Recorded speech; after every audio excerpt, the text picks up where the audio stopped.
ఆయన అంటున్నటువంటి మాట, నీకేది కావాలో అది నువ్వు అడుగు. ఏదైనా కానండి, ఉద్యోగం కావాలా, బట్టలు కావాలా, ఫైనాన్షియల్, డబ్బా, భోజనమా, విజయమకి, ఏదైనా కానీ, ఎనీథింగ్ లిటిల్ ఆర్ బిగ్, చిన్నదైనా పెద్దదైనా నువ్వు యేసయ్య అని అడగచ్చు. ఆమేన్. నా జీవితంలో ఉన్నటువంటి ఒక విషయాన్ని చెప్పేసి వేరే దానికి వెళ్ళిపోతానండి. నార్మల్గా నేను ఒకసారి నాకు ఒక కీబోర్డ్ కావాలి, అంటే వాయించే కీబోర్డ్ కాదు, మామూలుగా కంప్యూటర్ దగ్గర వాడతామే ఆ కీబోర్డ్ కావాలన్నమాట, చిన్నది వైట్ కలర్ది. అయితే అమెజాన్లోనే మనం కొనుక్కునేది. ఓపెన్ చేస్తే అది లేదు. నేను దేవుడిని అడిగి, ఎంత సిల్లీ థింగ్ అండి, ఏదో ఒక రోజుకి వస్తుందిలే పోరా అని వదిలేయచ్చుగా దేవుడు. ఇప్పుడు నేనుండి, దేవుడా మరి నాకు అది బాగా నచ్చింది, అది దొరికేటట్టు చేయయ్యా అని అడిగా. అయితే మరుసటి రోజు కల్లా అది వచ్చిందండి అమెజాన్లోకి. వెంటనే ఆర్డర్ చేసుకున్నా, కొనుక్కున్నా. అది అయిపోయిన ఒక గంటకు చూస్తే మళ్ళీ అన్అవైలబుల్ వచ్చింది. అంటే నేను అడిగింది చాలా సిల్లీ థింగే, అంత గొప్ప దేవుడు దాన్ని పట్టించుకొని అక్కర్లా. అంటే ఇక్కడ అర్థం ఏంటో తెలుసా? నువ్వు దేవుని కుమార్తెవు, కుమారుడివి. ఇది గుర్తుపెట్టుకో.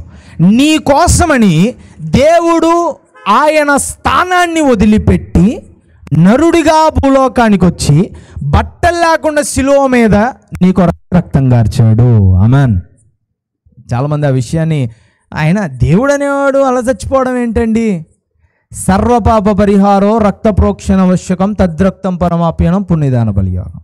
సర్వపాపాన్ని పరిహారం చేయాలంటే రక్తము చిందించడం అవసరం. ఆమేన్. ఆ రక్తం ఎవరిదై ఉండాలా? పరమాత్ముడిదై ఉండాలి, దేవునిదై ఉండాలి. That's the thing.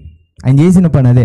నీకోసం అంత దిగొచ్చి అంత బలైన దేవుడు నువ్వు అడిగే చిన్న విషయాన్ని కూడా ఆయన చాలా పట్టించుకుంటాడండి. దేవునికి స్తోత్రం కలుగును గాక.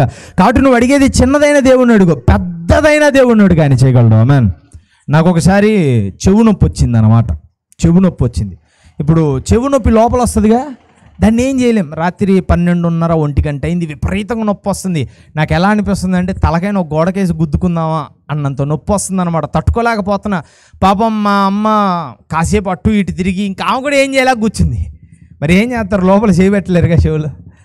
పాపం ఆమె కూడా ఏం చేయలేకపోయింది. నాకు అది అర్థం చేసుకున్నట్టు, ఏం మా నువ్వు ఊరకు కూర్చున్నావు అనడం కూడా నాకు పద్ధతి కాదు. కాబట్టి నేను అల్లాడుతున్నా, దేవుడా ఈ చెవి నొప్పి తగ్గించయ్యా అని ప్రార్థన చేశాను. విపరీతంగా ఉందండి చెవి నొప్పి. వచ్చిన వాళ్ళకి తెలుస్తుంది, రాని వాళ్ళకి నొప్పేగా అని అనిపిస్తుంది, వస్తే అర్థమైద్ది. ఆ విపరీతంగా ఉంది నొప్పి. దేవుణ్ణి అడిగా, కాసేపటికి ఆయన నా నొప్పిని బాగు చేశాడు. దేవునికి స్తోత్రం కలుగును గాక. నేను అడిగిన చిన్నది దేవుడు నాకు చేసి పెట్టాడు, నేను అడిగిన పెద్దది దేవుడు నాకు చేసి పెట్టాడు. నాకు మాత్రమే చేస్తాడా? నీకు చేయడా? దేవునికి స్తోత్రం కలుగును గాక. ఈరోజు నువ్వు అడిగితే ఎంత చిన్నదైనా కానీ, ఎంత పెద్దదైనా కానీ, ఎంత సిల్లీ థింగ్ అయినా కానీ, ఎంత ఇంపార్టెంట్ థింగ్ అయినా కానీ యేసయ్య ముఖ్యముగా పట్టించుకుంటాడు. ఆమేన్. ఎందుకని? నువ్వు దేవుని చిత్తంలో ఉండి నువ్వు ఏది అడిగినా ఆయన చిత్తంలోనే అడుగుతావు. ఆయన చిత్తంలో అడిగిన ఏదైనా దేవుడు నీ జీవితంలో చేసి పెడతాడు. దేవునికి స్తోత్రం కలుగును గాక. కొన్నిసార్లు నువ్వు అడిగేవి ఆలస్యమై ఉండొచ్చు. నువ్వు దేవుణ్ణి యథార్థంగా, నీతిగా, నిజాయితీగా ఉండి ఆయన చిత్తం ఎరిగిన వాడు అయి ఉండి నువ్వు దేవుణ్ణి అడిగినప్పుడు కొన్నిసార్లు ఆలస్యం అవ్వచ్చు, కానీ నీకు అది ఖచ్చితంగా వస్తుంది. ఆమేన్. ఆలస్యం అవ్వచ్చు కానీ నీకు అది ఖచ్చితంగా వస్తుంది. ఎందుకంటే దేవుడు ఇచ్చేవాడు. ఆమేన్.